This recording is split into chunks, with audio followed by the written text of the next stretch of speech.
Waman asaa ilaika faqad atlaqaka. Orang yang berbuat buruk sama kamu berarti membebaskan kamu. Kalau saya sedang nenengan sama Habib Hasan Toha Putra, beliau naik Alphard nggak nawarin saya sah karena baru nenengan. Tapi kalau sedang rukun malah harus repot mana? Rukun sama tidak rukun? Repot rukun sebetulnya. Jadi Imam Syafi'i itu happy saja. Kalau sedang rukun sama tetangga ya dianggap rukun itu satu kenikmatan.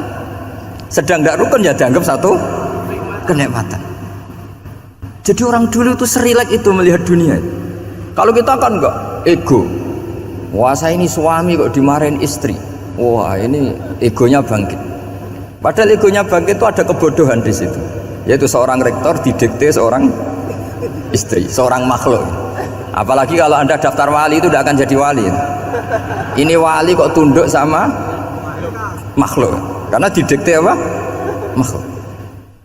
Maka Imam Ahmad ketika tetangganya bully gitu ya santai saja, beliau happy. Ketika pemuda tadi iskal janggal, kenapa kamu nggak tersinggung ya Ahmad? Memangnya saya harus tersinggung gimana? Kan tak panggil tidak jadi, tak panggil tidak jadi.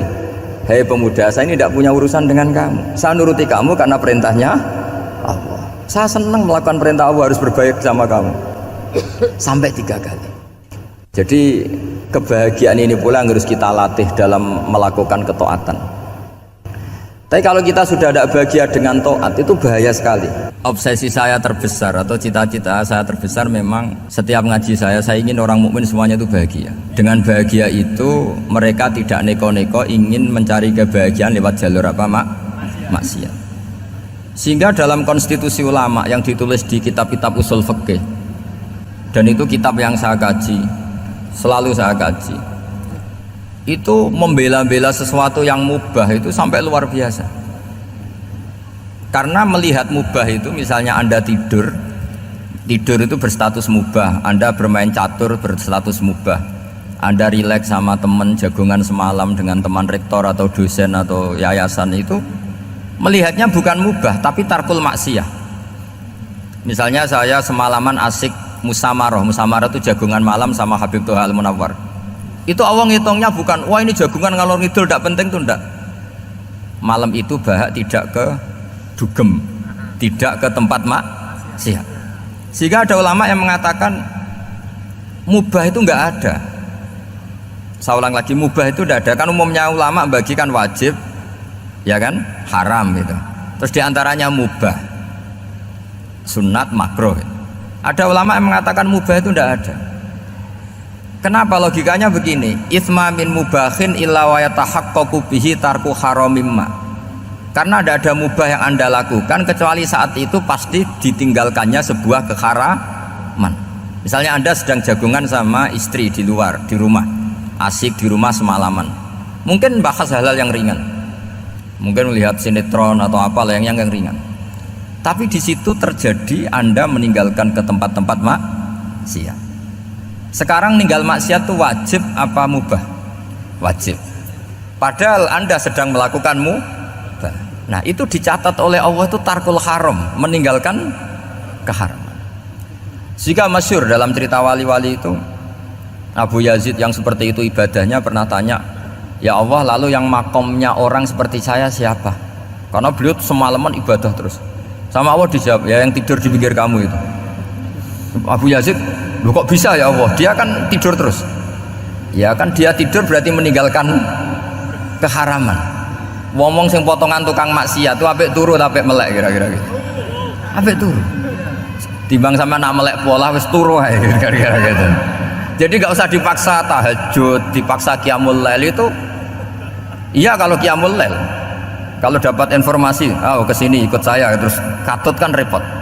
Jadi perlawanan terhadap maksiat itu sebetulnya gampang dalam Islam karena tadi nggak ada sesuatu yang mubah kecuali saat dilakukan berakibat meninggalkan keharaman. Mudah sekali. Jika banyak orang jadi wali itu karena melakukan mubah. Itu ada orang jadi wali itu karena sering makan. Ya makan-makan biasa itu. Karena ketika makan, ya Allah, betapa doifnya saya. Katanya saya presiden, katanya saya rektor, saya kiai. Ternyata kalau nggak makan tuh lemes. Apa hebatnya makhluk yang bergantung makhluk yang lain, yaitu makanan. Nah karena seperti itu terus dia allaja ilallah, terus dia sungkeman ning Allah. Betapa lemahnya saya. Sebab itu ketika Quran mengkritik dengan tanda kutip kemungkinan Tuhannya Isa bin Maryam, itu ngeritiknya sederhana. Quran itu mal masih ibnu Maryam illa rasul qad khalas min qablihir rusul wa ummuhu siddiqah kana yaqulanit ta'am. Isa itu tidak Tuhan, wong dia makan itu. Kamu kebayang nggak misalnya punya Tuhan, wah tadi Tuhan mampir ke rumah saya, dia lemes, setelah tak kasih makan sehat lagi gitu, itu kan nggak kebayang gitu. Tapi Tuhan marung di rumah saya, lemes tak gratisin, kayaknya tidak punya uang gitu. Setelah makan wah gairah lagi. Kebayang nggak punya Tuhan seperti itu. Sehingga Quran kalau gojlok sederhana, karena yakulanit toa. Sehingga wali-wali itu kalau makan tuh sadar lemahnya dirinya, betapa dirinya tergantung makanan. Sesuatu yang tergantung itu artinya tidak hebat, tidak Tuhan. Jadi untuk menjadi wali, untuk menjadi dapat ridhonya Allah itu sebenarnya sederhana. Termasuk ada cara jadi wali yang agak kacau, tapi ini ya benar, asal niatnya benar. Itu Nabi Ayub, itu kan seorang nabi, pernah diuji Allah. Ini ada di Sahih Bukhari. Nanti kamu tanya hadisnya sahih enggak, ini ada di Sahih Bukhari. Kadang orang kota itu aneh, enggak ahli hadis tapi tanya sahih enggak gitu. Padahal andekan dibodoni sahih ya ngandel saja gitu. Jadi kadang ya aneh, wong enggak tahu kok tanya gitu. Itu Nabi Ayub itu sudah kaya, pas itu sudah kaya, bukan cerita yang masih miskin, memang sudah kaya. Beliau di kamar dihinggapin satu belalang dari emas. Setelah belalang itu dikejar, ternyata yang jenis itu buahnya semuanya dari emas. Ngambil sana sini, ini yang kesak ini dipenuhin, saku ini dipenuhin, sampai buahnya. Terus sama Allah digojlok, kamu itu nabi saya, kenapa kamu mengumpulkan harta sebanyak itu? Kamu itu nabi saya kok rakus ya? Jawabannya Nabi Ayub unik. Ya Allah, siapa yang bisa kenyang dari rahmatmu? Ya, jadi kalau kamu punya uang 1 miliar, kok ingin 1 miliar 100, ingin 1 miliar 200, itu cara ngitung bukan uang. Ya Allah, siapa yang bisa kenyang dari rahmatmu? Karena rahmat Allah tidak terbatas. Sudah Gusti, tenang saja. Meskipun saya gini, rahmat Anda tidak akan habis. Sehingga waroi ada ilmunya, tomak juga ada ilmunya, termasuk ragus itu juga ada ilmunya.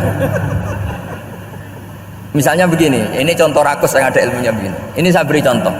Mungkin yang boleh niru orang-orang soleh, kalau nggak soleh jangan.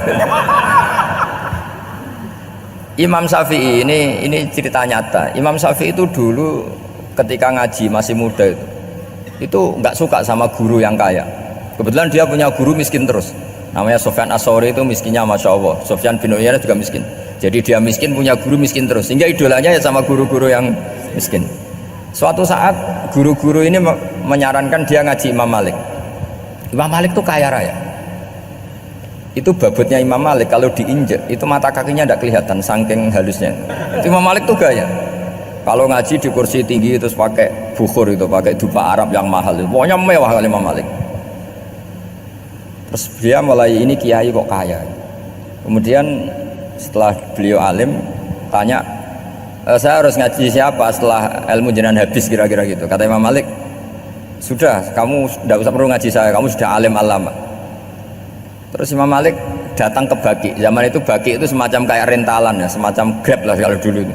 Mana kafilah yang mau ke Irak gitu. Ya sudah terus, oh kita mau ke Irak, ini antar ke Muhammad bin Hasan As-Syaibani. Itu dibiayai sama Imam Malik. Grabnya ya dibayarin, itu kafilahnya itu ya dibayarin. Imam Syafi'i disangoni surrotan min dhahabin. Jadi satu kepes uang dikasihkan. Itu pernah tak hitung semurah-murahnya itu sekitar 60 juta. Imam Syafi'i mulai mikir, kiai yang saya kritik lomo, sing kiai miskin tak puji, gak pernah ngamal kan, tentu orang miskin kan. Setelah datang ke Muhammad bin Hasan As-Syaibani, beliau itu pakar usul fikih, muridnya Abu Hanifah. Beliau al-usuli, pakar usul fikih. Itu Muhammad bin Hasan As-Syaibani itu kalau ngitung emas itu di ruang tamu, uangnya miliaran, emasnya banyak, dari kota ini dipindah ke kota ini, emas kalau ngitung di ruang tamu, bukan di kamar, di ruang tamu. Imam Syafi'i tambah kaget.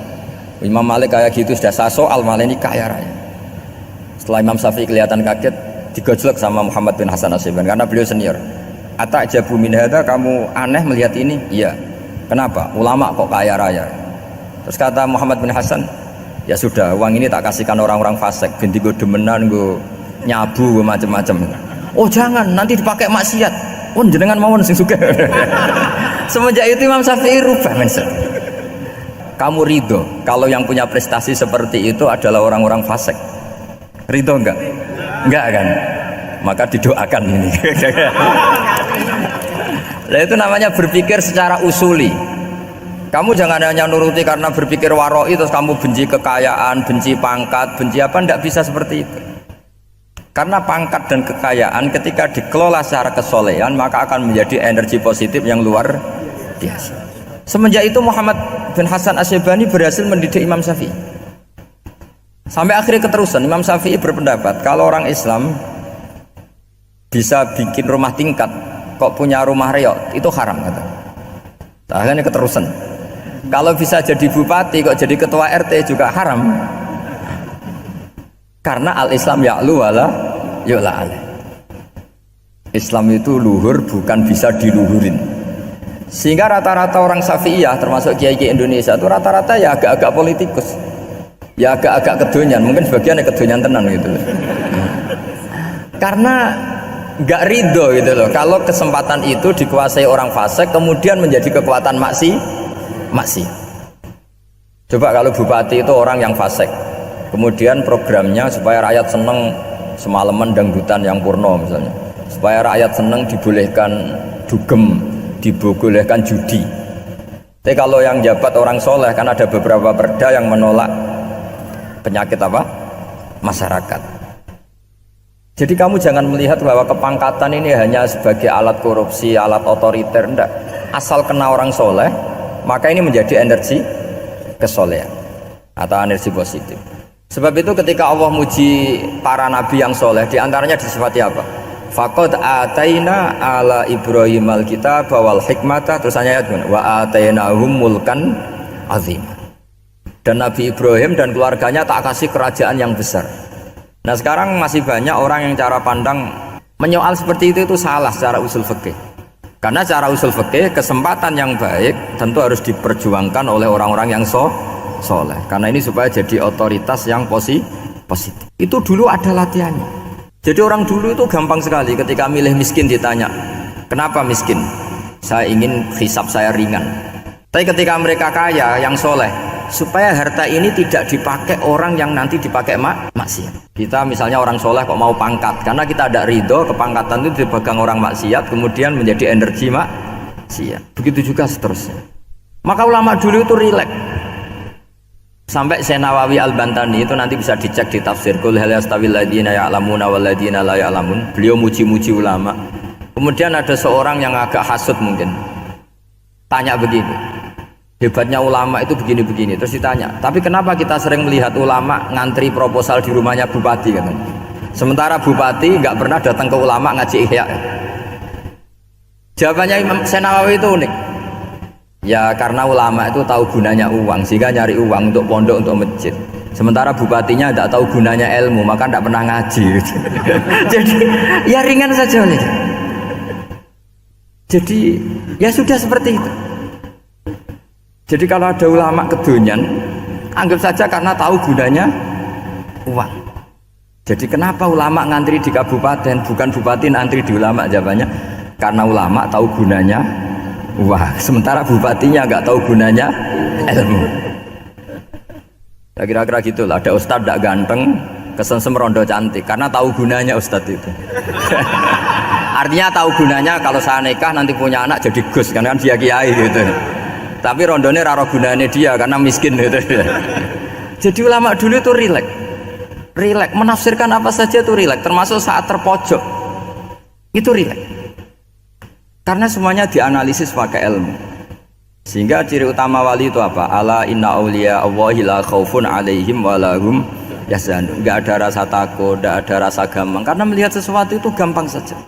Saya ulang lagi, melihat sesuatu itu gampang saja, ringan. Saya beri contoh ya betapa pentingnya mindset ya, cara berpikir. Orang itu menjadi kikir itu karena nganggap hidup itu lama dan uang itu penting. Kalau zaman Nabi itu sederhana kalau melihat hidup. Pernah suatu saat Nabi itu punya jatah makan.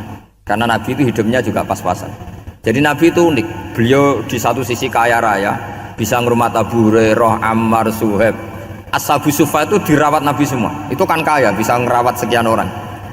Tapi di sisi yang lain untuk pribadinya beliau miskin. Kadang nggak bisa makan hari itu. Tapi di saat yang sama bisa merawat Ahlus Suffah. Jadi keliru kalau orang hanya cerita Nabi itu miskin, untuk makan dirinya aja susah. Itu keliru. Kelirunya kalau tidak diteruskan, tapi Nabi mampu menghidupi Ahlus Suffah. Singkat cerita, jatah makannya Nabi itu dikasihkan orang ketika Nabi tanya, ya Aisyah, makanan jatah saya di mana? Oh ya Rasulullah, tadi ada orang minta tak kasihkan, maka makanan itu habis. Apa kata Nabi? Kamu salah Aisyah. Yang kamu kasihkan itu justru yang masih. Ya, yang kamu kasihkan itu justru yang masih. Sehingga Nabi menganggap, makanya Nabi terus ngendikan, ya kalau mukhatabnya lelaki ya kira-kira begini. Wahal laka min malika illa ma akalta fa'afnaita wala bista fa'ablaita. Terus tanya wa tasaddaqta fa'abqaita, kata Nabi. Harta kamu ya kamu makan kemudian ke WC jadi kotoran, atau punya pakaian mewah nanti rusak. Wa tasaddaqta fa'abqaita. Ada yang kamu sedekahkan, yaitu yang abadi sampai akhir. Sehingga banyak pengusaha yang mencintai saya setelah tak ajari hadis itu, misalnya punya uang 1 miliar karena dia spekulan atau pedagang rawan bangkrut, disedekahkan ke masjid 50 juta, yaitu yang abadi. Jadi kalau suatu saat bangkrut, dia masih punya uang 50 juta di akhirat. Jadi Nabi itu mengajari sedekah itu apa? Ya sedekah itu pengabadian uang. Kalau kita kan enggak, bilang sedekah itu nguras uang. Itu pikirannya setan, dan pikirannya orang Islam. Itu cara berpikir setan, bukan cara berpikir umat apa? Sehingga Sayyid Ali Zainal Abidin itu kalau ada orang minta, kemudian beliau ngasih, itu beliau bilang gini, marhaban biman hamala zadi ilal akhirah. Matur nuwun nggih jenengan sing beto sangu kula. Jadi dianggap teller saja. Orang yang minta uang beliau itu dianggap tukang nyatet bank ini. Karena sudah ditabungkan, ya sudah. Kalau kita kan enggak, wah pengemis itu ganggu gini-gini. Kecuali pengemis profesi ya mungkin kita agak-agak enak. Pada zaman akhir itu ada pengemis apa? Profesi. Jadi repot teman. Terus tak beri contoh lagi kebahagiaan ketika kita milih Islam moderat. Islam kita diajarkan guru-guru kita, utamanya oleh guru kita Mbah Maimun. Saya juga sering ketemu beberapa ulama dunia, termasuk Habib Umar. Saya juga ikut sowan ke sini pas beliau sama Habib ini Hasan Toha Putra di sini sama orang-orang moderat. Itu cara berpikir juga luar biasa indah. Beliau pernah cerita ya, beberapa ulama lah, banyak yang cerita itu. Saya pernah diceritani seorang alim ketika ada orang ekstremis itu mau ngebom di tempat maksiat. Kebetulan yang maksiat itu kebanyakan ya orang Islam, karena di negara yang mayoritas Islam. Ditanya sama Syekh Sa'rawi. Syekh Sa'rawi itu mufassir top di mana?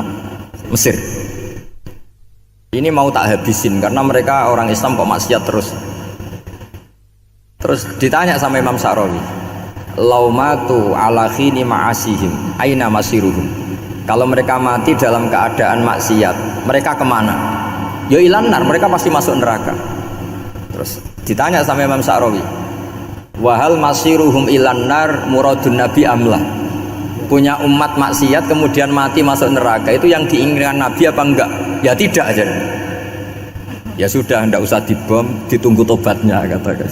Karena kalau mati dalam keadaan itu ke neraka, dan itu tidak yang diinginkan Rasulullah Shallallahu Alaihi Wasallam. Terus ekstremis ini menjadi tobat, tidak berpikir ekstremis mas.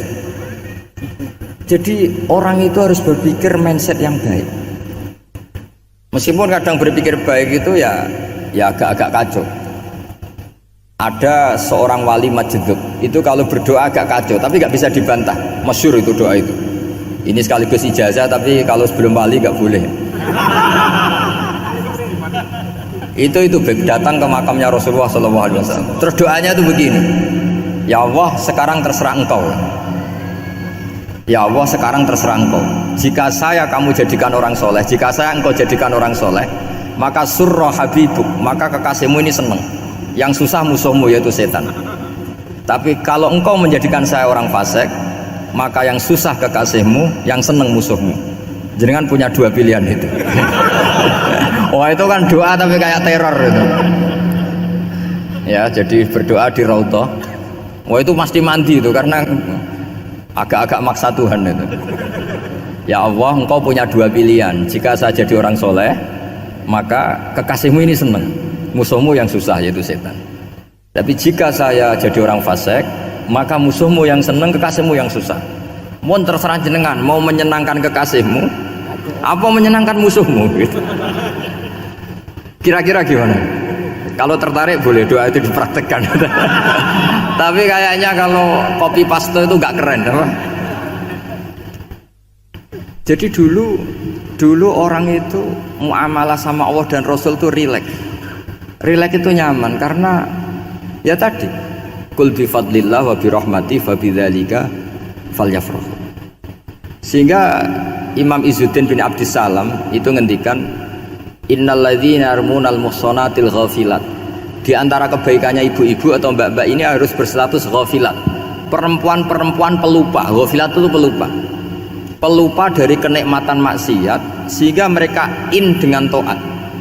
Misalnya ada ibu-ibu atau mbak-mbak atau juga bapak-bapak tahajud, kemudian nyaman dengan tahajud itu. Kira-kira terbersit enggak ingin maksiat? Enggak kan, karena sudah nyaman dengan tahajud, dengan taat.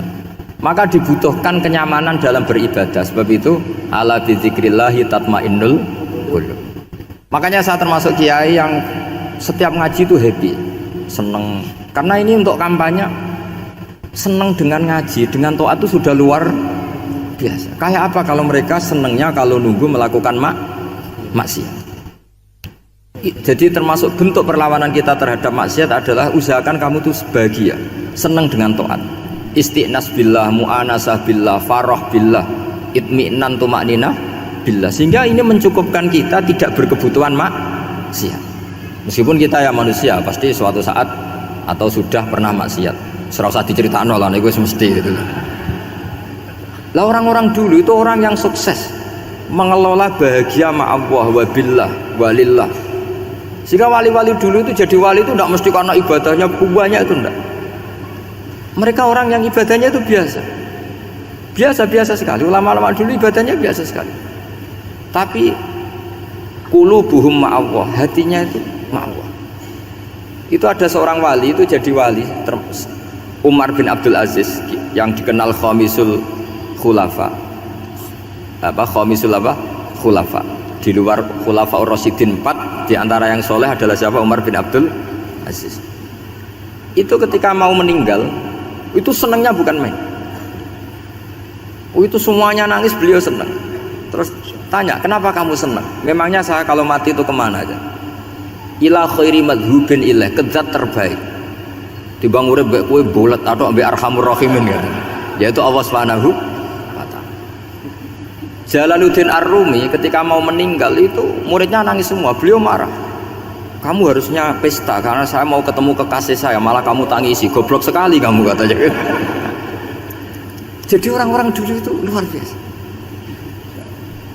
Karena tadi mereka tidak ingin ketemu Allah itu dianggap problem, harus sesuatu yang membahagiakan. Makanya wali-wali itu kalau berdoa begini, wa khairu ayyami yauman alqa kafih, dan jadikan hari terbaikku adalah hari ketika saya ketemu engkau ya Allah. Pernah dengar doa itu? Wa khairu ayyami yauman alqa kafih, dan hari terbaikku adalah hari saat ketemu engkau. Aman kan enggak? Sampai mati ku wedi. Saya tidak tahu wedi dosa apa wedi Israel apa wedi malaikat siapa? Mungkar nakir. Sebenarnya tidak perlu seperti itu. Karena cara pandang Nabi itu ini bisa dipraktekkan. Kalau kamu orang baik, mati artinya apa? Ya baik. Karena husnul khotimah. Kalau kamu orang yang buruk, itu kata Nabi, anggap saja mati itu akhir dari keburukan kamu. Nah, aku urip terus malah maksiat terus. Maka Nabi itu kalau ngajari kita berdoa gini, Allahumma ij'alil hayata ziyadatan li fi kulli khairin wal mauta rohatan li min kulli syarrin. Ya Allah, kalau saya hidup ya anggap saja ziyadah fi kulli khairin, berpotensi nambahi kebaikan. Kalau saya mati anggap saja ini akhir dari segala keburukan. Maka saya berkali-kali guyon. Makanya tradisi ulama-ulama NU, ulama-ulama pesantren, ya ada hanya NU, pokoknya ulama-ulama alim Itu kalau ada orang mati, orang nakal gitu mati, ini saya gitu. Itu hadirin mesti gak terima. Wah, piye nang ndi wong wakal. Tapi dipaksa sama kiainya, saya gitu. Lama-lama dipaksa. Saya gitu. Padahal ning atine kiai wis ra iso maksiat meneh wis saya ini. Karena dengan mati berarti saya sudah tidak bisa maksiat lagi. Jadi Nabi melihat hidup dan mati itu segampang itu. Kalau al-hayata ziyadatan li fi kulli khairin wal mauta rohatan li min kulli syarr. Coba kita ke depan itu kan ada potensi zina, potensi korupsi, potensi maksiat. Yang bisa menghentikan potensi itu apa coba? Mati ya, udah pinter ya. Sudah maju berarti. Berani mati. Berani. Tapi jangan di sini ngel-ngelo panitia nanti. Ya. Artinya yang selama ini kita risau dengan kematian, dengan apa? Nabi ngajari kita tadi. Allahumma ja'alil hayata ziyadatan li fi kulli khairin wal mauta rohatan li min kulli syarr. Ya Allah, jadikan hidup ini sebagai bekal menambah kebaikan, dan suatu saat kalau saya mati, semoga itu akhir dari segala keburukan. Jadi artinya Nabi itu ngajari kita itu positif terus. Sama seperti ulamanya tadi. Nak lagi rukun mbek tonggo ya sanggep ae kanca keapian. Nak nenengan ben ra utang ngoten. Dadi pokoke penak terus itu. Nak bojo lagi ngamuk alhamdulillah gak ngajak blonjo. Nak pas rukun ya alhamdulillah kok lagi rukun. Jadi gampang semua. Makanya ada seorang alim itu ngendikan begini, ada yang tanya, saya tuh dulu ketika kaya teman saya sering main ke saya, setelah saya miskin gak ada teman-teman yang ke saya. Dikira si Habib ini kebetulan orangnya Habib itu mendukung keluhan dia, ternyata enggak. Si orang alim itu bilang gini, malah bagus tuh gitu, kowe wis melarat buruhe wong, ya sudah kamu miskin buruhnya orang lain, misalnya tukang manol di pasar atau tukang becak, kemudian teman-teman kamu datang malah kamu malu tuh jadi tontonan. Bagus kalau mereka lupa pas kamu miskin tidak ada yang lihat kata. Jadi apa ya, dianggap enteng saja gitu. Akhirnya orang ini nggak jadi ngeluh. Selama ini kan kita ngeluh ya ketika miskin teman-teman nggak datang. Coba kalau mereka datang pas kamu buruh bikin foto di orang lain, mantan bos buruh, malu nggak? Milih datang kepada? Nggak lah, sudah bener itu. Jadi ulama dulu itu makanya sering baca biar tahu solusi hidup. Jadi ulama dulu tuh gampang sekali melihat kehidupan itu, gampang sekali, indah, gampang. Sekarang tuh enggak. Orang itu cara berpikir nuruti nafsu, itu yang bahaya. Makanya Quran kritik ara'aita man ittakhadha ilahahu hawa. Orang yang cara berpikir itu nuruti hawa nafsu. Kalau zaman Nabi, zaman sahabat, zaman ulama itu enggak seperti itu. Sehingga cara berpikir itu mudah. Makanya kata Nabi, absyiru ya ma'syarul muslimin, kata. Kamu harus senang ya ma'syarul muslimin. Allah sekarang buka pintu langit yang sebelumnya enggak pernah dibuka. Dan Allah yubahi bikum malaikatah, dan Allah membanggakan kamu kepada para malaikatnya. Kenapa? Umatnya Muhammad, umatnya Rasulullah Muhammad SAW itu kalau sampean kepengin mati setiap saat itu baik, itu resepnya gampang kata Nabi. Addu faridotan wantadzoru ukhra. Jadi Allah memberitahu, ya Muhammad, umatmu ini luar biasa. Jadi misalnya tadi kita sholat subuh, ditanya, bahak kamu sekarang ngapain? Nunggu sholat duhur ya. Setelah sholat duhur ditanya lagi, nunggu apa asar? Sehingga faman kanat hijratuhu ila Allah wa rasulih fa hijratuhu ila Allahi. Jadi kalau ya sudah ini tak ijazahkan, kalau setelah sholat subuh nunggu apa? Duhur. Setelah duhur nunggu. Sehingga ketika kita mati itu statusnya penunggu sholat. Tapi kamu kan enggak, miskin, kenapa? Penunggu kaya. Ya, itu enggak masuk surga itu. Penunggu kemapanan. Berarti kan menunggu sesuatu yang seleranya nafsu. Beda kalau penunggu sholat. Berarti kamu di dunia menunggu ritual ibadah. Maka diantara ijazahnya Nabi apa? Addu faridotan wantadzoru ukhra, melakukan satu fardu, kemudian kita menunggu tugas berikutnya. Jadi niati saja setelah subuh nunggu apa? Duhur. Setelah duhur, meskipun kita di perapatan, apa? Nunggu asar. Tapi ya asar betul, jangan nunggu tok pas asar enggak. Jadi sebetulnya umat ini gampang sekali. Jadi di antara kebanggaan Allah, yubahi itu Allah bangga dengan malaikatnya adalah umat ini adalah addu faridotan wantadzoru ukhra, melakukan satu fardu kemudian menunggu fardu yang lain. Dari mengkhidmati kampus, ingin mengkhidmati masyarakat, dari satu masyarakat lokal Semarang menjadi sampai sekarang sampai Banjarmasin, terus gitu, dari satu tugas ke tugas yang lain. Makanya Islam diajarkan setelah satu tugas selesai, faida faruhtafan so. Jadi sehingga hidup kita itu dinamis, dari satu kebaikan menunggu kebaikan lain, dari satu kebaikan menunggu, sehingga hidup kita ngapain? Nunggu satu kebaikan. Ini sudah masuk faman kanat hijratuhu ilallah wa rasulih fa hijratuhu ilallahi wa rasulih. Sehingga orang bayangkan kalau kita direkam Allah, Gusti kula ampun mati nak dereng sugih, wis melarat puluhan tahun, sakit, nunggu sesuatu sing sifatnya nafsu, kepengin sugih tok aja cukup.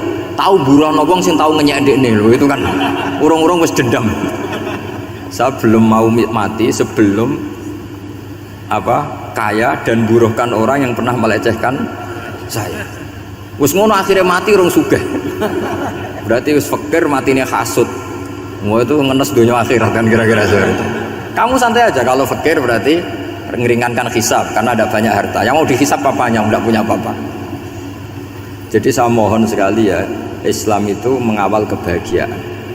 Sebab itu sampai bahagia itu menjadi perintah Islam, kul bi fadlillah wa bi rahmati fa bidzalika falyafrahu. Karena dengan bahagia bitaat diharapkan orang Islam itu tidak bahagia atau cari kesenangan lewat jalur maksiat. Sehingga ciri utama wali apa? Ala inna auliya Allahi la khaufun alaihim wa lahum yahzanun. Sehingga ulama dulu itu rileks-rileksnya, termasuk yang saya ceritakan tadi, Imam Ahmad, Imam Syafi'i, itu melihat apa saja rileks. Ya tadi kalau disenangi orang ya barokah, punya kawan kebaikan, nak dineng ya barokah dineng di gedingi tonggo rada utang, ngeranjuk tulung itu. Jadi rileks saja. Masyhur itu Imam Syafi'i ngendikan, waman asaa ilaika faqad atlaqaka. Orang yang berbuat buruk sama kamu hakikatnya adalah membebaskan kamu. Atlaqo itu apa? Membebaskan. Enak gak jadi hidup gitu? Kalau kamu kan enggak, kok gedeng aku salahku apa? Malah kamu ujub tuh, orang kok gak tahu salahnya. Kamu jadi suami, istrinya ngomel, kurang apa saya sebagai suami? Ya kurang banyak, enggak ganteng, enggak kaya, enggak ini. Malah kalau diterangkan malah parah toh. Ya sudah, rileks saja. Kalau dia ngomel ya tadi, alhamdulillah dapat pahala tanpa apa? Biaya. Terus ngomel kan butuh energi, paling yang tidak kuat 3 jam. Nanti juga berhenti apa? Sendiri. Terus ambil nilai positifnya, misalnya ngomel sama suaminya, bagus lah. Kalau ngomel sama tetangga malah kayak apa gitu aja udah. Jadi ulama dulu itu gampang sekali melihat hidup. Rasulullah ya gitu, melihat hidup tuh gampang saja. Ketika tanya, ya Aisyah apa ada sarapan? Tidak ada ya Rasulullah, ya sudah saya tak puasa. Jadi enteng saja. Kadang-kadang beliau ingin puasa ya puasa sunat, ada sarapan nggak jadi puasa. Rileks. Nabi itu rileks. Kalau ngajari kebaikan juga rileks. Nah sekarang itu banyak orang yang karena mungkin kurang baca, Islam tuh kayak menjadi aturan yang bengis, yang repot, yang mengekang. Itu tidak seperti itu. Yuridu wa bikumul yusra wala yuridu bikumul usra. Allah menghendaki agama ini mudah. Sehingga ada sahabat di Imami Mu'ad itu baca Baqarah. Sahabat ini pekerja petani, mufarokoh ditinggal. Ketika Mu'ad lapor, ya Rasulullah ini ada orang munafik, tengah-tengah sholat mufarokoh saya ditinggal. Yang disalahin itu tidak yang ninggal tapi Mu'ad. Afattanun anta ya Mu'ad, kami itu tukang fitnah, masa ngimami petani pakai surat Baqarah. Jadi yang disalahkan ini imamnya. Kalau kamu jadi imam, sholatnya ya yang cepat, makanya terus banyak orang kecepetan karena tadi. Jadi Nabi itu enteng sekali. Jadi apa ya, Nabi itu beda dengan yang kita bayangkan, beda.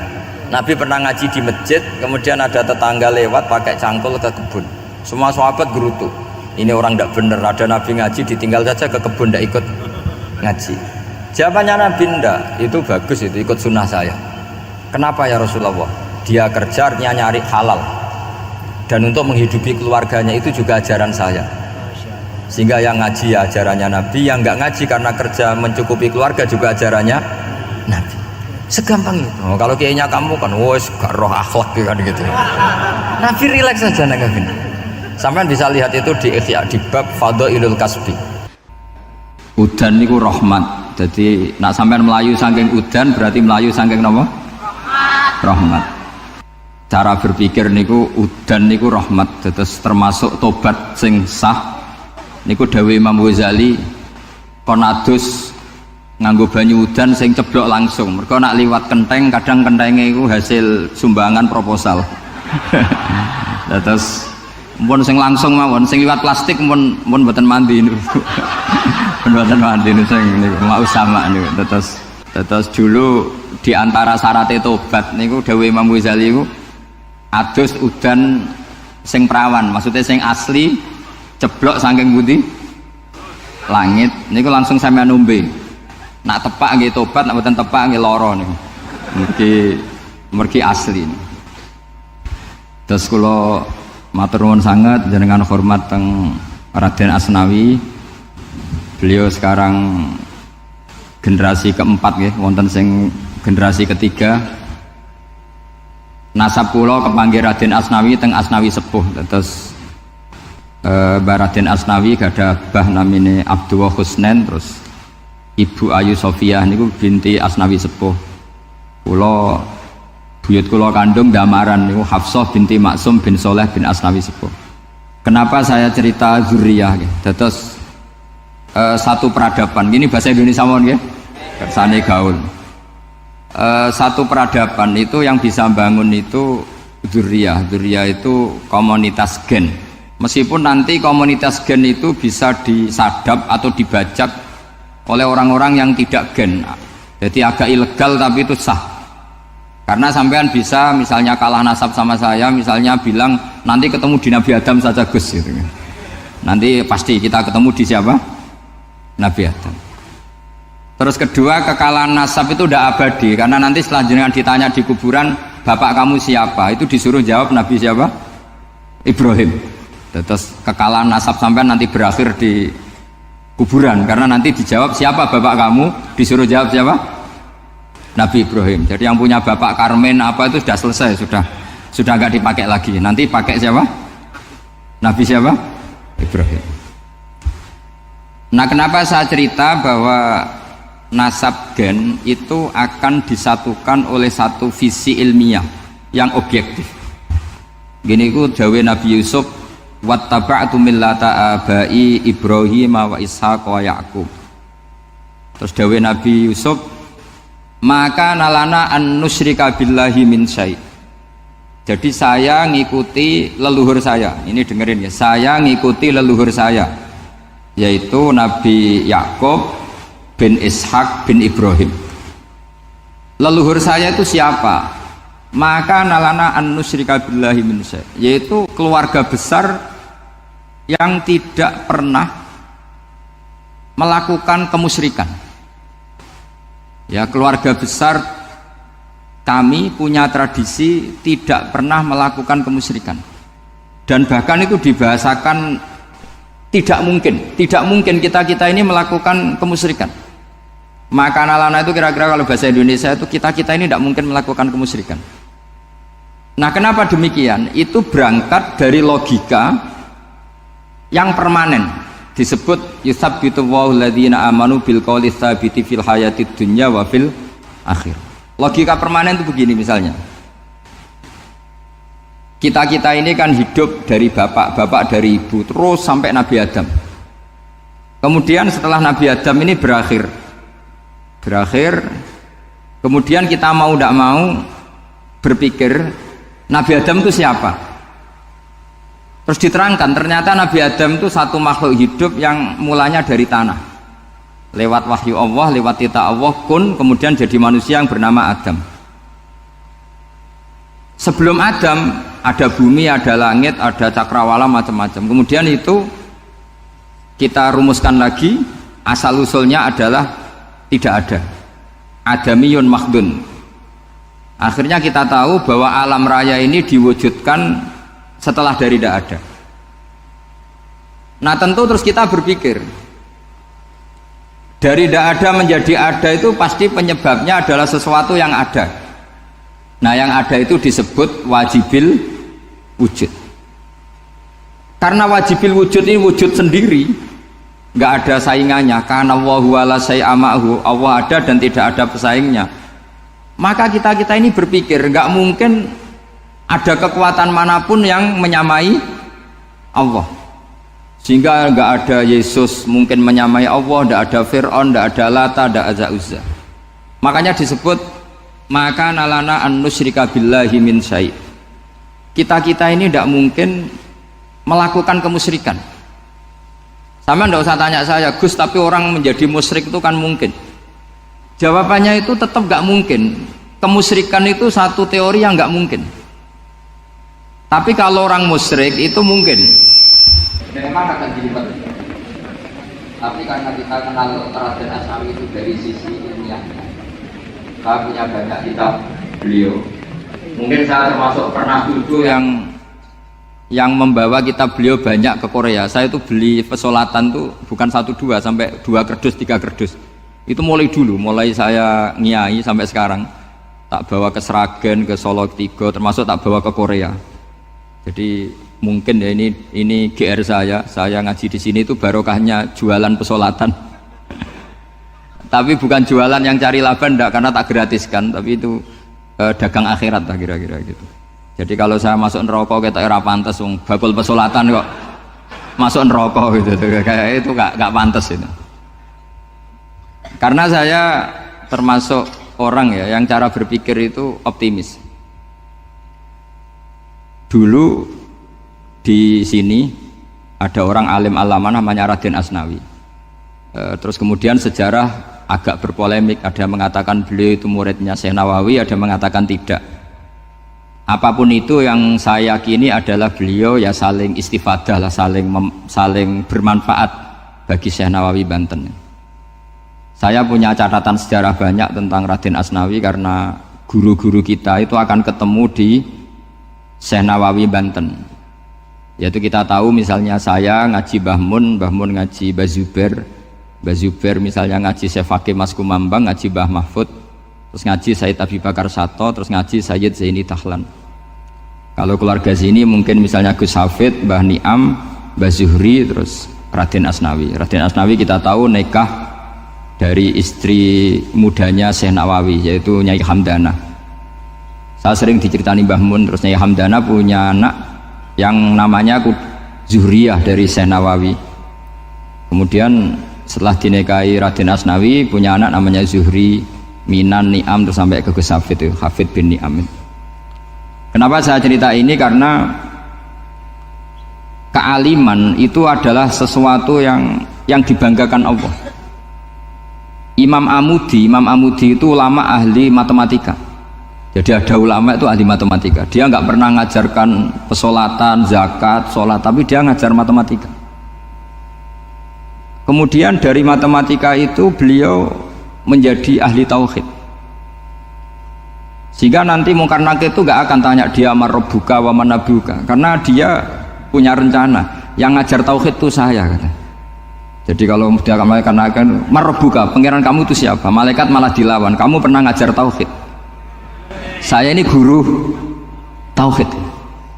Singkat cerita, saking keramatnya Imam Amudi, kata Allah, ya Amudi, presentasikan ilmu tauhid yang lewat jalur matematika ke semua malaikat saya. Semua malaikat saya tahu cara berpikir matematis. Karena malaikat itu imannya itu iman mauhibah, karena dia malaikat, ya iman karena tahu neraka, tahu surga, terus dia iman. Kalau kita enggak, kita iman tuh pakai logika, jadi lebih keren. Loh betul. Malaikat itu ketika bangga, ya Allah, apa ada orang yang imannya di atas kita? Jawabnya Allah ada. Siapa? Ya orang-orang kudus, kata Allah. Kira-kira gitu. Kenapa? Ya betul. Karena kamu iman saya itu wajar, kamu tahu saya, tapi mereka nggak tahu saya tapi iman. Kenapa bisa iman ya Allah? Karena mereka punya logika, punya akal. Akhirnya Imam Amudi disuruh sama Allah presentasikan logika tauhid kamu lewat jalur matematika. Malaikat disuruh dengerin semua, isma'u ya malaikati, ini mimpinya wali. Terus Imam Amudi mulai mengajarkan nisbatul isnaini ilal wahid wa nisbatus salasa wal arba'ah ila ma la nihayatalah niku binisbatin wahidah, yaitu far'un minal asli wa huwa al wahid. Mbok angka sebanyak apapun 2, 3, 4 sampai 1 miliar itu nisbatnya ke angka 1 adalah nisbatul far'i ilal asli, semuanya berasal dari 1. Maka hadhil awalim atau hadal alam ila ma la nihayatalahu tetap semuanya ini cabang dari 1, yaitu wujud dari 1, yaitu Allah Subhanahu wa ta'ala. Sehingga semenjak itu ditiru sekian ulama, akhirnya malaikatnya mantuk karena kepastian kalau Allah 1 yang diyakini malaikat itu sepasti logika yang dibangun orang-orang manusia ini, padahal tidak ngerti Allah Subhanahu wa ta'ala karena pakai akal. Sehingga di pondok itu orang harus ngerti mantek. Orang mantek itu ilmu yang jelimet tapi menyenangkan. Biasanya sing sinau ambek rokokan, sawangannya kayak filosof. Jadi paling gak agak paham dia alasan. Sementing nikmati rokok, tapi pikir nikmati pemikirannya, ternyata nikmati rokok.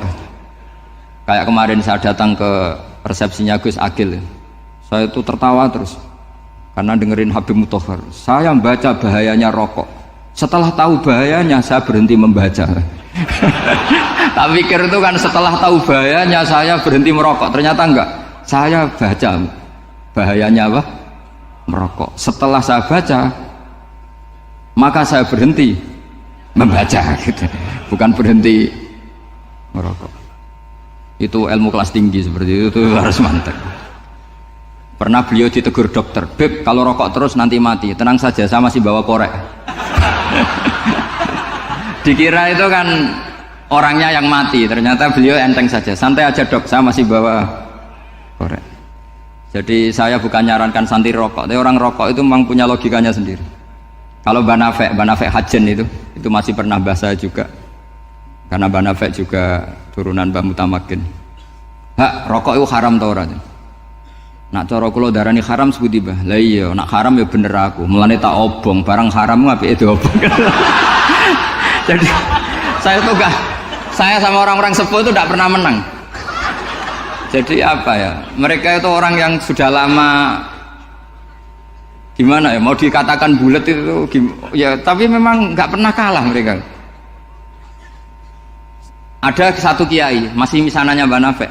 Ini rokok 2 katanya. Bagi yang nggak ngerokok berarti membiarkan 2 haram masih. Bagi yang merokok berarti mengurangi haram. Kalah lagi ya. Jadi saya tuh pernah dibully 2 mbah saya, karena 2 mbah saya ini rokok semua. Akhirnya saya sing nom ngalah gitu, karena saya tidak mungkin bilang sing waras ngalah karena kalah sepuh gitu. Jadi ya sudah, mau tidak mau harus bilang sing nom kalah. Tapi yang penting itu kita mendengar. Jadi ternyata sepinter-pinternya kita itu mesti kalah pinter sama yang sepuh-sepuh itu. Jadi kalau tahu bahayanya rokok lewat membaca ya harus berhenti merokok.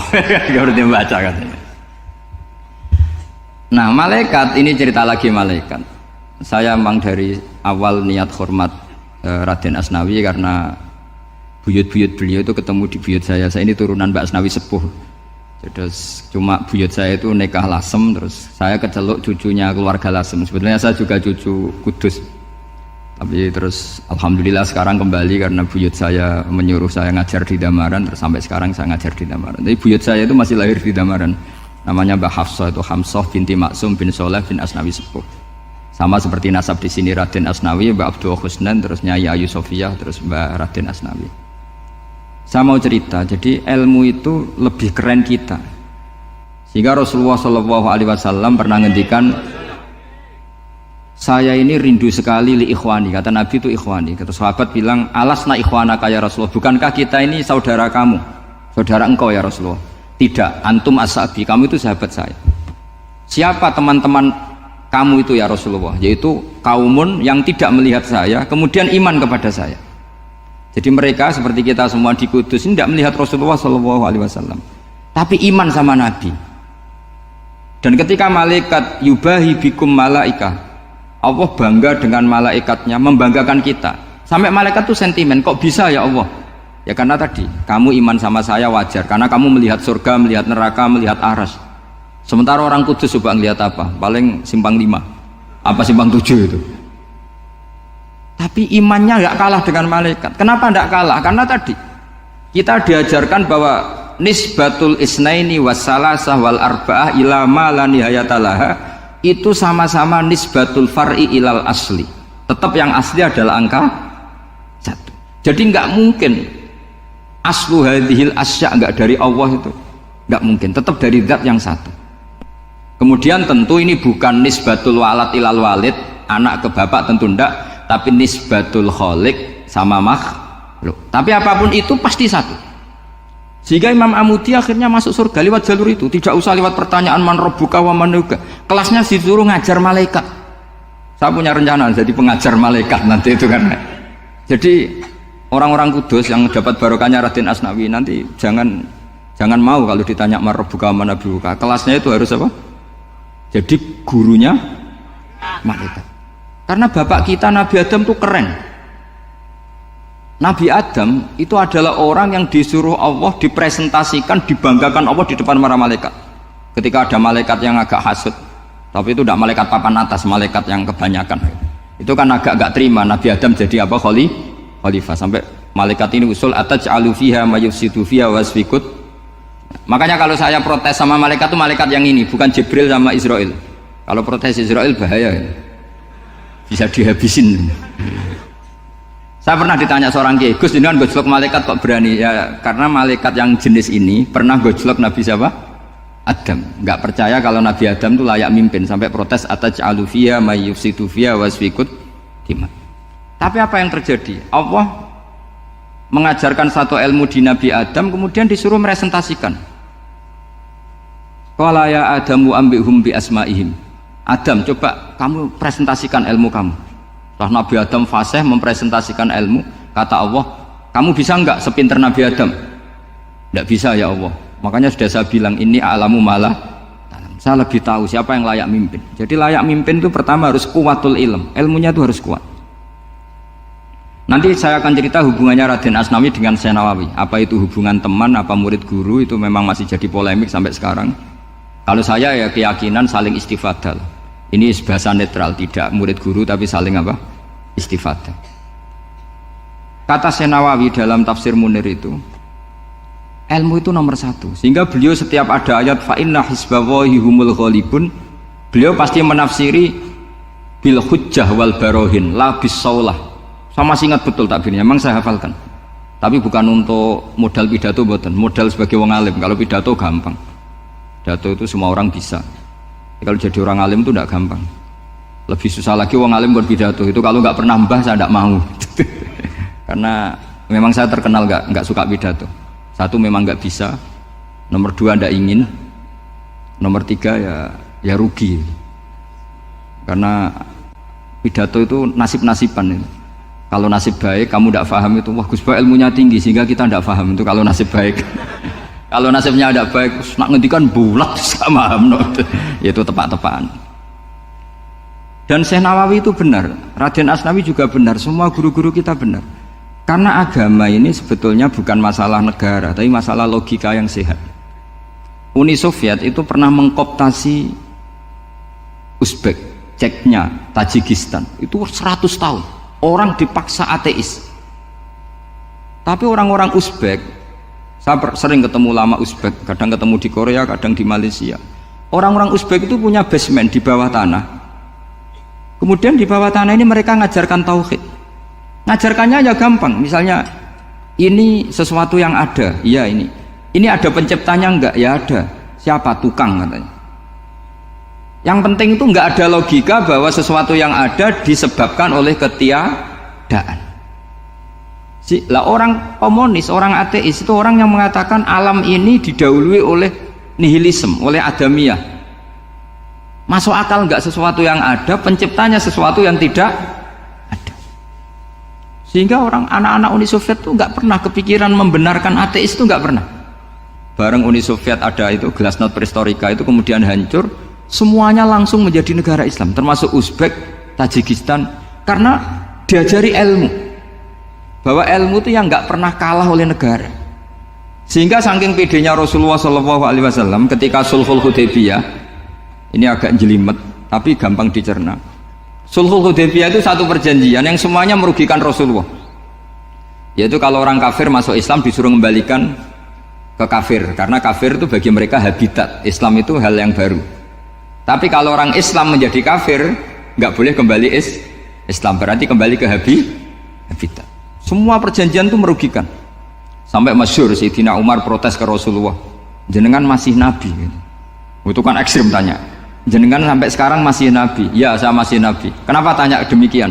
Karena semua perjanjian merugikan Islam, menguntungkan orang apakah? Kafir. Semua sahabat sebetulnya persis Sayyidina Umar protes, kecuali Abu Bakar. Lama-lama akhirnya di antara perjanjian itu berbunyi begini. Tapi saya minta satu hal, orang boleh mendiskusikan Islam tanpa tekanan. Itu saja permintaan Nabi. Orang boleh mendiskusikan Islam secara bebas, tidak tertekan. Karena orang-orang kafir melihat itu hal yang biasa. Ya nggak masalah Muhammad. Akhirnya orang diskusi. Islam itu apa sih?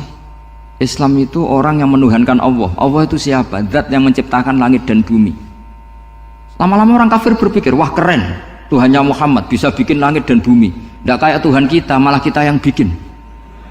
Jadi mulai debat itu terus ada yang cerita lagi. Saya pernah loh nyembah Lata, pas itu dikencingi luwak. Masa ailahun yabulu ali sa'laban, masa Tuhan kok dikencingi luwak? Yang agak-agak ahli kitab ya diskusi lagi. Wah kayaknya Yesus tidak Tuhan. Masa Tuhan kok kelaparan, lemes, wah repot nanti. Jadi makanya Allah ketika gojlok wa ummuhu siddiqah kana yakulani ta'am. Mal masihu ibnu Maryam illa rasul qad khalas min qablihir rusul wa ummuhu siddiqah kana yakulani. Coba paradok enggak misalnya. Kamu didolani Nabi Isa terus ketok lemes. Kenapa? Tuhan, saya agak sakit keroi dulu. Itu kan enggak kebayang itu. Punya Tuhan yang sakit setelah makan sehat terus. Kan nggak kebayang seperti itu. Ketika Nabi punya konsep Tuhan, Tuhannya Muhammad itu siapa? Yaitu zat yang la awalalah, zat yang pertama. Lalu Tuhan itu siapa? Tuhan itu yang menciptakan langit bumi. Tuhan itu siapa? Yang memulai segalanya. Lama-lama mereka berpikir, wah kalau gitu yang benar itu Islam. Maka kata Imam Zuhri, Syihabuddin Az-Zuhri, famaka nafathun fil islami a'zoma min sulhil Hudaybiyah. Innama kana nasu yatafaduluna fil hadis wal munaza'ah. Semua teks riwayat itu ada kata wal munaza'ah. Orang bebas ngomong dan berdebat. Munaza'ah itu berdebat. Terus akhirnya falam yatakallam ahadun bil islami yaqilu syai'an illa dakhala fihi. Kemudian setelah berdebat dan mereka tahu Islam, pasti akhirnya masuk Islam. Dan itu yang sekarang terjadi di dunia. Makanya saya pernah ditanya seorang profesor, Gus, kalau di Jogja ada sekolah perbandingan agama, menurut Anda gimana? Asal itu tentang agama, nggak apa-apa. Tapi kalau yang dibandingkan umat Islam itu jangan. Karena nanti kalau di Indonesia kira-kira yang copet itu ditanya agamanya juga Islam, yang koruptor juga Islam. Jadi kalau yang dikaji Islamnya nggak apa-apa, tapi orangnya jangan, kata saya. Karena yang bulat ya banyak, yang nggak sholat ya banyak. Tapi kalau Islamnya saja, misalnya adu konsep tentang Tuhan. Masyhur kita mungkin banyak yang melihat itu debatnya Stanley Fischer sama Ahmad Didat itu. Tuhan kamu siapa ini terus sama Didat cerita Tuhan saya itu lam yalid walam yulad walam yakul lahu kufuwan. Itu spontan ada seorang mahasiswi bilang, sepertinya Tuhan Anda lebih menarik kan? Karena Tuhan Anda yang menciptakan langit bumi, yang Tuhan ini kok lahirnya sudah di bumi, masa lahir-lahir langsung jadi Tuhan?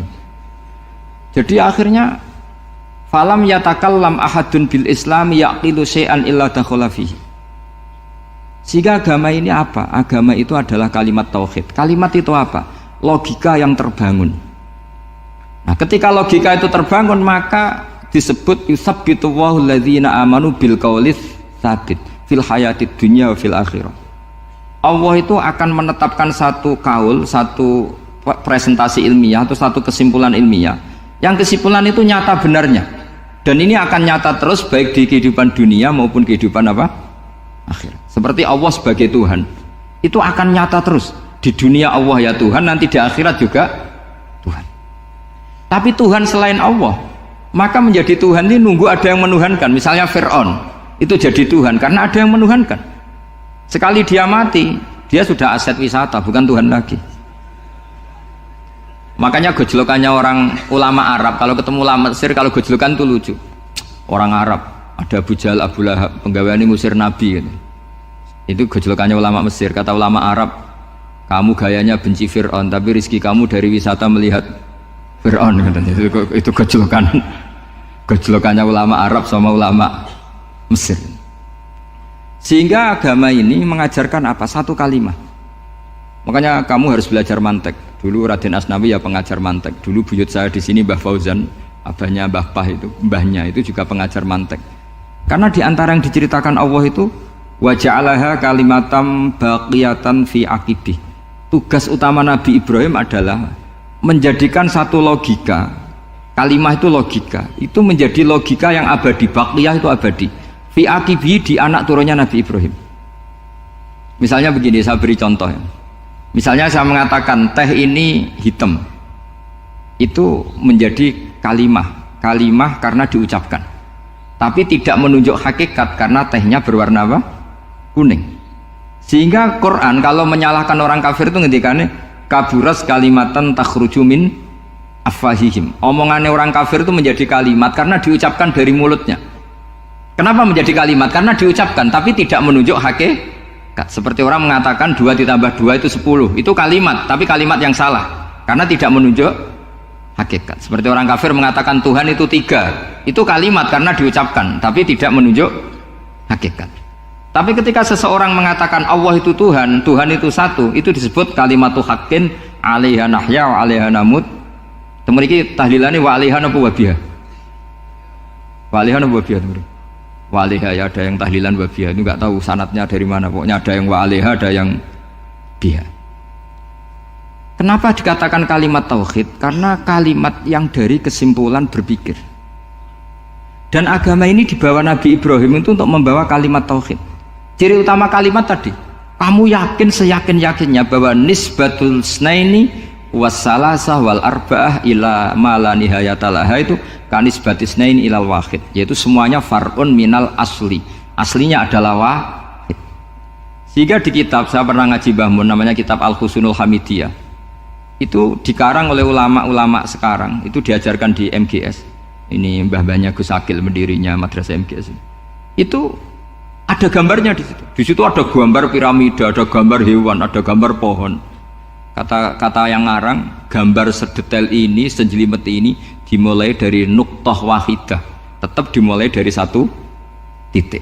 Dan ini disebut nuktatil wujud. Jadi mbok orang kudus sebanyak ini tetap dimulai dari satu orang, yaitu Adam. Adam dimulai dari ketiadaan. Lalu siapa al-mujid? Pewujudnya siapa? Hanya Allah Subhanahu wa ta'ala.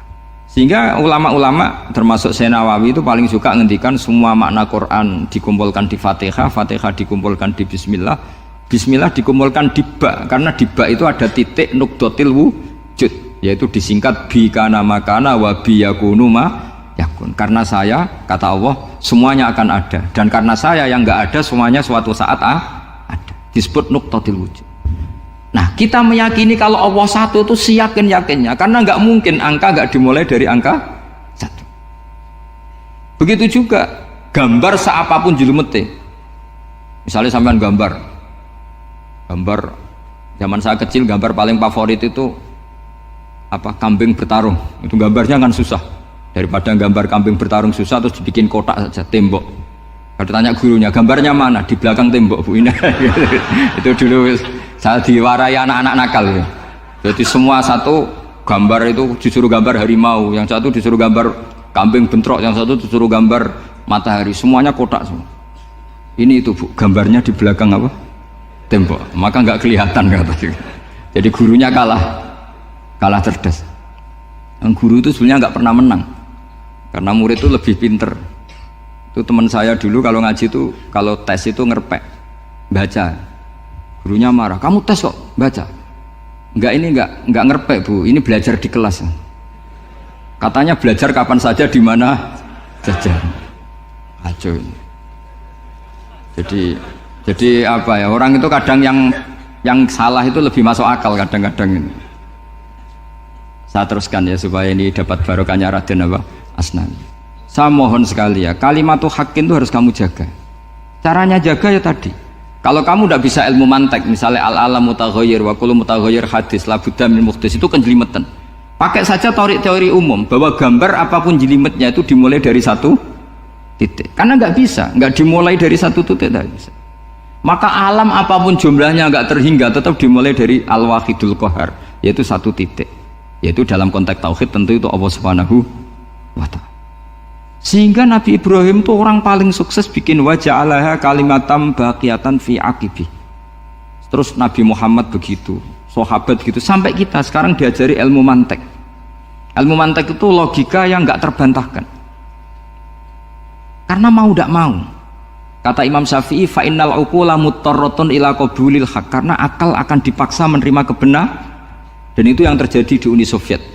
Dikoptasi 100 tahun untuk berfaham ateis, dilawan oleh ilmu tetap menanamkan ilmu tauhid, ilmu mantek. Ketika Uni Soviet secara politik runtuh, semuanya menjadi muslim, termasuk negara-negara yang dulu dikoptasi. Maka kamu tidak usah kecil hati di Indonesia, apapun rusaknya negara ini, asal kita cara bertauhid benar, insya Allah tetap meninggal husnul khotimah. Karena sudah janjinya Allah, yusabbitu walladzina amanu bil qaulits tsabit. Sing jelas itu nomor satu tuh al qaulits tsabit. Memang itu logika yang masuk akal. Jadi jangan kira semua orang ditanya amar rabbuka, enggak. Banyak ulama yang enggak ditanya, masyhur itu dalam cerita keramat-keramat. Ada guru tauhid ngajarin tauhid. Setelah ditanya mungkar nakir, Imam Malik datang. Kamu nanya ini, man rabbuka man nabiyuka, kamu tahu ini guru Umul Barohin yang tukang ngaji tauhid. Guru tauhid kok ditanya apa? Tauhid. Malaikatnya enggak jadi tanya. Dan saya percaya cerita-cerita seperti itu karena secara umum itu ala inna auliya Allahi la khaufun alaihim walahum yahzanun lahumul busyra fil hayatid dunya wa fil akhirah. Artinya kalau wali itu kok ditanya mungkar nakir berarti ngalami ketakutan. Karena di situ kan digambarkan mungkar nakir itu sewangar, bawa godam. Kalau yang tanya nggak bisa dipukul sampai ajur sak walang-walang. Pokoknya ceritanya kan seru seperti itu. Berarti kalau betul begitu terus ayat la khaufun alaihim walahum yahzanun kayak apa? Makanya dalam kitab Nashihul Ibad itu ada cerita ini. Sampean boleh nggak sependapat dengan saya, tapi semoga nasib sampean nanti digebuki malaikat. Karena orang itu akan mengalami seperti yang dirasakan. Ana indadzoni abdibi. Saya tidak bayangkan akan mengalami itu. Makanya saya ini ngajar tauhid terus. Paling tidak kalau ditanya marbuka mana buka, sampean tahu profesi saya. Saya ini pengajar tauhid. Dan biji saya 9. Dulu saya di MGS, kalau ada teman bijinya tauhid kok 4, terus ke ahli swarga, tauhidnya jeblok. Dari kalau bijinya 4 terus ke ahli swarga, tauhidnya apa? Jeblok. Tapi yang bijinya 9, ahli swarga, tauhidnya itu saya dulu bijinya 9. Terus 9 terus sampai tamat. Karena nggak ada biji 10. Karena kalau 10 itu kan terlalu sempurna, nggak baik lah manusia kok sempurna gitu. Jadi sudah 9 aja kan gitu. Tapi sebetulnya pantasnya ya dapat 10. Mergo saake, mergo tenan enggak tahu saya. Di Nashihul Ibad itu ada cerita gini dan saya percaya itu. Di sarahnya itu. Juga di sarah apa itu yang di sarah Syekh Nawawi itu. Pokoknya saya kalau ingat Raden Asnawi pasti ingat Syekh Nawawi. Saya tidak memastikan apa murid guru apa saling istifadah, yang jelas itu teman dekat, teman fil ilm. Sayyidina Ali itu pernah minta kasyaf sama Allah. Saya percaya tidak semua orang alami marbuka ditanya itu. Ya Allah, saya minta kasyaf itu ngerti alam gaib. Ingin tahu Umar, jadi diam-diam Sayyidina Ali itu ya mangkal sama Sayyidina. Wong kok keras ngono. Angger wong kok tahu disentak, jajal wani nyentak malaikat ora, itu kata Sayyidina. Jadi dia minta kasyaf karena kenangannya dia melihat Umar itu semua orang pernah disentak sama Sayyidina Umar itu. Maka Sayyidina Ali minta kasyaf, ya Allah saya ingin melihat Umar menghadapi mungkar nakir. Masih garangkah apa enggak? Itu dah itu tidak. Minta kasyaf. Pas kasyaf beliau bangun dari kubur, duduk. Dilihat sama Sayyidina Ali ini ngalami kasyaf. Sama ndak usah tanya. Ndak wali kok tanya. Ya sudah pokoknya percaya aja. Akhirnya malaikat mungkar nakir datang. Itu di situ digambarkan matanya itu kalkidril mughalla, kayak apa itu? Panci yang dibakar. Wah, so seru. Sumpah nang Sayyidina Ali. Baru ini kamu akan takut gitu. Tadi ternyata enggak. Umar bangkit disentak orang tua itu. Kamu tahu menghadapi siapa? Yang sopan. Wah, sontak. Aku kaget malaikatnya tuh, karena nggak pernah ngalami disentak. Mungkin itu pertama. Aku kaget. Memangnya kamu siapa? Saya ini teman kekasih Tuhanmu. Saya yang diandalkan temannya, sebenarnya bukan dia. Ana sohibu habibillah. Saya ini temannya kekasihnya Allah. Jadi dia ngandalkan temannya sebetulnya, bukan ngandalkan dirinya. Oh, kamu temannya Nabi Muhammad tuh? Iya, saya Umar, temannya Nabi Muhammad. Kamu harus hormat sama temannya kekasih Allah. Wah, terus mulai itu. Akhirnya matur Allah, ya Allah, apakah prosedur seperti ini bisa dinego? Terus sama Allah, oh iya katanya, kamu kalau menghadapi kekasih saya jangan seperti itu katanya. Semenjak itu beliau sopan santun, dua mungkar nakir katanya. Jadi ini berita gembira. Jadi sebetulnya itu enggak. Tapi kita ini kan nggak punya nyali nyentak mungkar nakir. Semoga dengan gelar kita doktor tafsir, doktor tauhid gitu, atau paling enggak guru kutsiyah tauhid gitu, atau siswa terbaik dalam materi tauhid, itu harus kamu bawa status. Jadi sehingga nanti ini saya ranking 1 tauhid, masa masih ditanya marbuka waman nabiuka. Dan itu menurut saya sah. Sama nggak usah protes takbirin gitu, susah usah takbiran. Pokoknya takbirnya adalah wali-wali itu la khaufun alaihim walahum. Ya, mereka tidak akan mengalami ketakutan baik kehidupan dunia maupun kehidupan akhirat. Bahkan para malaikat itu mengatakan ke wali-wali, nahnu awliyaukum fil hayatid dunya wa fil akhirah. Kita ini teman kamu, saudara kamu, mitra kamu. Masa mitra kok nutui, itu kan nggak fair. Dan menurut saya paling efektif itu apa? Kamu harus punya rumus tauhid kayak Imam Amudi menemukan Tuhan. Imam Amudi itu menemukan Allah itu lewat ilmu matematika. Dan itu Allah saking senengnya disuruh ngajari para malaikat. Wa ya malaikati isma'u. Kamu harus mendengar, ini orang alim saya yang ahli matematika. Tapi justru itu ngerti bahwa asal usul alam itu minal wahidil qahar. Dari zat yang satu. Akhirnya Imam Amudi mulai ngajar tuh. Nisbatusnaini wassalasa wal arba'ah ila ma nihayatalaha iku kabeh iku far'ul wahid. Akhirnya malaikat mantuk-mantuk. Nah, iman seperti itu akan setingkat keyakinannya dan keakurasiannya sama dengan imannya para malaikat. Makanya Nabi ngendikan tubaliman amanabi walam yaroni. Sebagian riwayat disebut sab amarot. Nabi ngendikan sampai 7 kali. Betul-benar keren orang yang tidak melihat saya kemudian iman kepada apa yang bisa menemukan itu? Hanya akal. Misalnya contoh paling gampang ya yang dialami para ulama. Ya saya ulang lagi, yang dialami para ulama ketika menemukan ilmu ya yang menjadikan mereka mahabbah Rasulullah Shallallahu Alaihi Wasallam. Nabi itu paling suka itu sholat. Nabi itu paling senang sama sholat. Wa qurratu aini fi sholat. Terus beliau ngendikan as-sholatu imaduddin. Terus beliau kalau muji sholat itu sundul langit. Sampai beliau kalau banyak masalah itu bilang ke Bilal, arikhna ya Bilal, saya kasih istirahat. Itu maknanya mau sholat. Semuanya sholat. Pertanyaannya adalah, apakah mungkin seorang raja yang ambisi jadi raja, kemudian yang dikampanyakan adalah orang supaya sholat? Tentu kalau Nabi seorang raja, beliau akan kampanye gimana? Narik upeti kayak apa, narik pajak kayak apa, biar Nabi kaya. Enggak. Nabi itu paling tersiksa kalau orang tidak sholat, tersiksa kalau orang tidak sujud.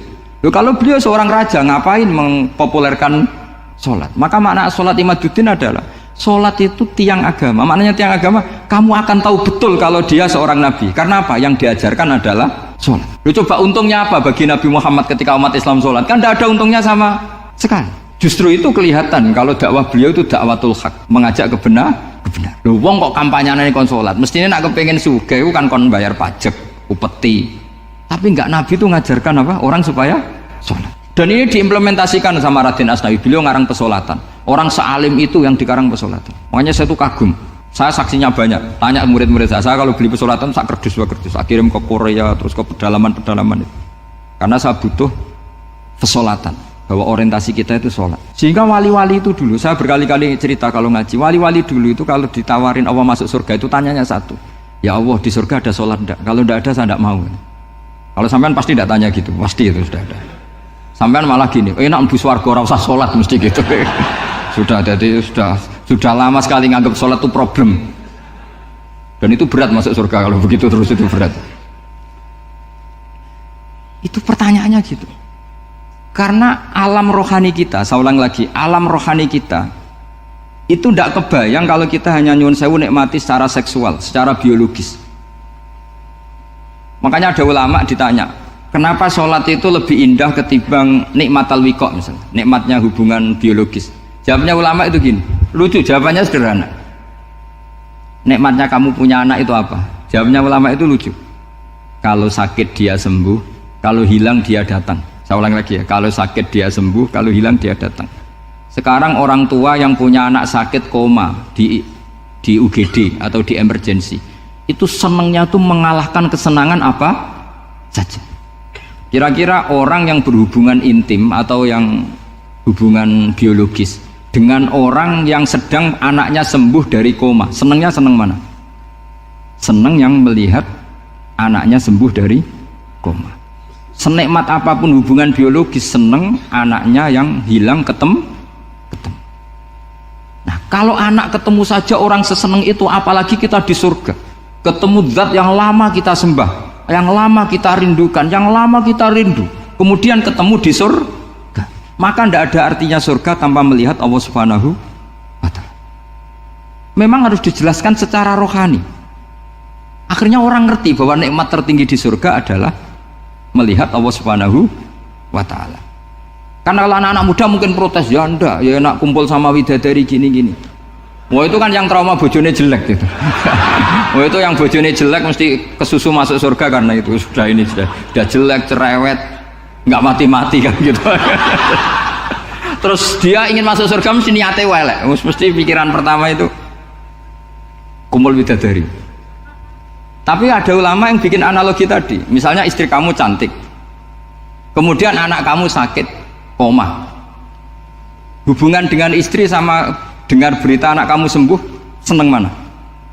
Seneng anak sembuh. Sama anak yang hilang, seneng mana? Anak yang hilang ketemu. Maka terus ulama bisa menjelaskan itu. Kalau orang ketemu anaknya seseneng itu, apalagi ini ketemu Tuhannya yang bertahun-tahun disembah, kemudian tidak pernah melihat. Di surga itu nanti kita melihat Allah Subhanahu. Makanya Allah begitu bangganya mempromosikan surga. Surga itu apa? Surga itu wujuhu yauma idzin nadhirah ila rabbiha nadhirah, yaitu wajah-wajah berseri-seri dan melihat Allah. Itu tanpa dijelaskan seperti ini Anda akan janggal, enaknya di mana?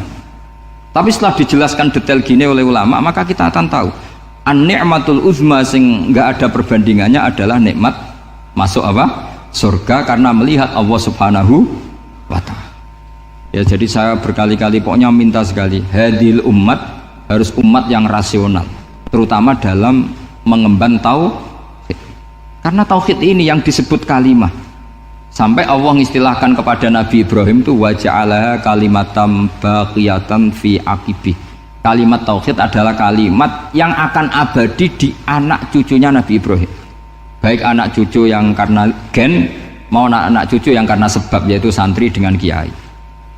Dan itu caranya gimana? Umat Islam jangan berhenti belajar mantek. Makanya di MGS, di Qudsiyah, di TBS semua pondok pasti ngajarkan mantek, di Bendan, ilmu logika. Itu tadi, kalau kamu tidak bisa menemukan tauhid dengan cara tadi, dengan cara al-alam mutaghayyir wa kullu mutaghayyir hadis labudan min bukhtis, paling tidak pakai ilmu yang dilakukan Rasulullah SAW. Yaitu masyhur itu, saya sering cerita di mana-mana. Ada orang namanya Jubair bin Mut'im, Muhammad bin Jubair bin Mut'im. Itu dulu dia kafir. Dia orang pinter sampai dipasrai jadi negosiator untuk mengurus tawanan perang Badar yang ditawan Rasulullah SAW. Ketika datang di Madinah, delalah pas maghrib, Nabi baca wattur wa kitabim mastur. Di antara ayat yang dibaca Nabi itu am khuliqu min ghairi syai'in. Masa manusia sebanyak ini kemudian mereka diciptakan oleh ketiadaan. Min ghairi syai'in itu oleh ketiadaan. Masa alam raya yang wujud ini, alam raya yang punya eksistensi ini kemudian penciptanya adalah ketiadaan. Padahal wal adamu la yakhluqu wa la yu'assiru wa la kadza wa kadza. Tentu sesuatu yang tidak ada itu tidak bisa dikatakan sebagai pencipta. Wong nggak ada, jadi faktor saja nggak mungkin apalagi jadi pencipta. Itu Nabi habis sholat langsung beliau sungkeman, ya Muhammad, saat ini juga saya iman, karena logika yang dibangun ayat yang kamu baca itu menghabiskan semua logika saya. Intinya logika tauhid itu akan mengalahkan semua teori non tauhid. Itu yang disebut bal naqdhifu bil haqqi 'alal batili fayadmaghuhu fa idza huwa zahid. Kebenaran tauhid itu akan menghancurkan kekuatan apa saja. Fayadmaghuhu itu di tafsir Tobari disebut dorbatan tasujud dimah. Satu pukulan sing sampai menjadikan otak itu hancur. Nah ini disebut damagho, dimah itu maknanya otak. Maka kamu jangan khawatir kalau Islam didiskusikan di Uni Soviet, didiskusikan di Kanada, didiskusikan di Korea, pasti kalimat tauhid akan mengalahkan kalimatul batil. Pasti ja'al haqqu wa zahaqal batil, innal batila kana zahuq. Tapi syaratnya kita harus kuat. Makanya saya ini senang sekali yang namanya ngaji itu, saya senang. Karena saya tadi bercita-cita ingin jadi dosen setelah mati. Karena di dunia sudah tidak jadi apa? Dosen. Saya ingin seperti Imam Amudi. Pertama ketemu Allah, beliau disuruh ngajar malaikat tentang ilmu apa? Matematika yang mengarah ke tauhid. Jadi diajarkan. Kamu tahu angka 2, angka 3, angka 4, semuanya bersumber dari angka 1. Berarti semuanya berawal dari 1. Nggak tahu setelah itu malaikatnya dites lagi apa enggak tahu. Pokoknya pas itu malaikat ya paham semua. Oke. Kayak apa hebatnya umat Rasulullah Shallallahu Alaihi Wasallam? Karena akalnya kuat. Sehingga kita harus kuat. Sehingga kalimat yang benar disebut kalimatul haqqin 'alaiha nahya wa 'alaiha. Nah, kalimat yang salah disebut kaburat kalimatan takhruju min afwahim. Kalimat menjadi kalimat karena diucapkan, tapi tidak menunjuk hakikat. Kayak ini misalnya, ini tutup, ini putih, terus saya katakan hitam, berarti saya mengatakan ini hitam sebagai kata-kata karena diucapkan, tapi tidak pernah menjadi hakikat karena hakikatnya ini putih. Itu hebatnya Quran. Makanya Quran kalau gojlek orang kafir itu, gojlek orang kafir itu sebut apa? Kaburas kalimatan takhruju min afwahim. Tapi untuk kalimat tauhid dikatakan apa? Yusabbitu walladzina amanu bil qaulif tsabit fil hayatid dunya wa fil akhirah. Sebagian disebutkan wa ja'alaha kalimatam baqiyah. Kenapa kalimat tauhid itu kalimat yang abadi? Karena Allah sebagai Tuhan di dunia juga sebagai Tuhan di akhirat, dan selalu Tuhan pada masa yang tidak terbatas. Itu disebut wa ja'alaha kalimatam baqiyah. Kemudian umatnya Nabi mengganti kalimat yang gampang. Allah punya sifat baqo, punya sifat akhir. Maksudnya akhir itu la akhiralah. Terus semuanya yang faham ya alhamdulillah, yang nggak faham dikon ngapal no. Wujud kidam baqo mukhalafatul khawadisi qiyamuhu binafsi wahdaniyat kudrat irodah. Wes paham. Langkok sing rada alim terus roh bedane iki sifat ma'ani iki maknawiyah. Cara Mu'tazilah ngene, cara ahli sunnah ngene. Wah itu sudah kejlimetan bocah. Sementing pokoknya wujud hitam. Nah, kenapa yang pertama yang disebut wujud? Karena yang membedakan kita dengan faham ateisme itu ya sifat wujud. Yaitu mereka mengatakan alam raya ini dimulai dari ketiadaan. Wah itu akal mana saja itu nggak bisa nerima masa ketiadaan menciptakan sesuatu yang ada. Maka kata Ibnu Hajar al-Asqalani ketika mentafsirkan mensarai hadis, salasun mangkunna fihi wajata halawatal iman. 3 hal ini kalau kamu faham maka menemukan manisnya iman. Manis itu enak. Terus kata Ibnu Hajar al-Asqalani, saya masih ingat betul dalam sarahnya Fathul Bari, wa yusamma inda ahlil aql, misalnya al-iltizat al-aqli. Agama ini mengajarkan kenyamanan cara berpikir. Coba kalau sampean seorang doktor atau seorang profesor atau seorang pinter, kemudian kamu dipaksa mengimani bahwa alam ini diciptakan oleh ketiadaan, itu bisa tidur gak? Oh tidak bisa tidur. Sampean misalnya orang pinter dididik di kampus atau dididik di pondok, alam ini yang wujud, yang menciptakan itu sesuatu yang tidak wujud, kamu bisa tidur gak kira-kira? Ini guru apa? Ini sarap ini. Mosok hadil maujudat khalaqahal adam, sesuatu yang wujud diciptakan ketiadaan. Tapi agama ini membawa sesuatu yang menyenangkan untuk akal, yaitu hadhil maujudat khalaqaha wajibul wujud. Maujudat yang wujud ini diciptakan super maujud, yaitu oleh bahasa pondok disebut wajibul wujud. Kan terus seneng, wajar dong kalau sesuatu yang ada diciptakan oleh yang ada. Nah tentu ada pencipta, terus ada super, disebut wajibul wujud. Kan terus enak. Nah itu kata Ibnu Hajar al-Asqalani disebut wajada halawatal iman. Sehingga kita tidak usah khawatir. Makanya saya itu termasuk orang yang nggak khawatir. Apapun rusaknya dunia ini, kacaunya dunia ini, akan kalah dengan kalimatut tauhid. Karena kalimat ini ketemu apa saja pasti menghancurkan. Yaitu disebut bal naqdhifu bil haqqi 'alal batil fayadmaghuhu fa idza huwa zahid. Kalimat hak ini akan menabrak apa saja dan yang ditabrak pasti hancur. Makanya sampai tidak usah khawatir misalnya ada negara ateis di Cina, di Korea, kita yakin asal yang diteliti itu agama Islam pasti menang. Nah yang susah kalau yang diteliti orang Islam, itu susah karena yang copet kadang-kadang ya umat, apalagi di negara yang mayoritas muslim, nanti copetnya, premannya, koruptornya semuanya beragama Islam. Makanya kita hanya punya pilihan dua itu, umat Islam dan Islam yang kumat itu dok. Kalau tidak umat Islam ya Islam yang kumat. Tapi kalau kalimat tauhid itu kalimat yang aman, tak jamin 100%. Sehingga saya itu kalau ditanya Profesor Pak Bahak, kalau suatu saat Indonesia jadi negara yang sangat terbuka, kemudian ada sekolah perbandingan agama, menurut Anda prospek Islam gimana? Saya jawab, asal yang dikaji Islamnya bukan orangnya, pasti Islam tetap prospek. Asal yang dikaji apa? Islamnya, bukan orangnya. Kalau orangnya ya Masya Allah, ya itu tadi, kalau tidak umat Islam ya Islam yang umat. Ya ngoten mawon pokoknya ini mungkin untuk barokah napa Raden Asnawi, untuk barokah ngaji kalimat tauhid. Terus sampean kudana nih kula mboten sakake, tak anggap untuk rahmat ngoten mawon nggih. Terus karena tadi di antara syaratnya tobat kata Imam Ghazali itu pernah kena air hujan langsung turun dari langit. Ya itu jelas itu di Ikhya itu, karena ahalul halal adalah alma an-nazil minas sama. Halalnya barang paling halal adalah air yang pertama turun dari langit. Oke, semoga barokah. Assalamualaikum warahmatullahi wabarakatuh.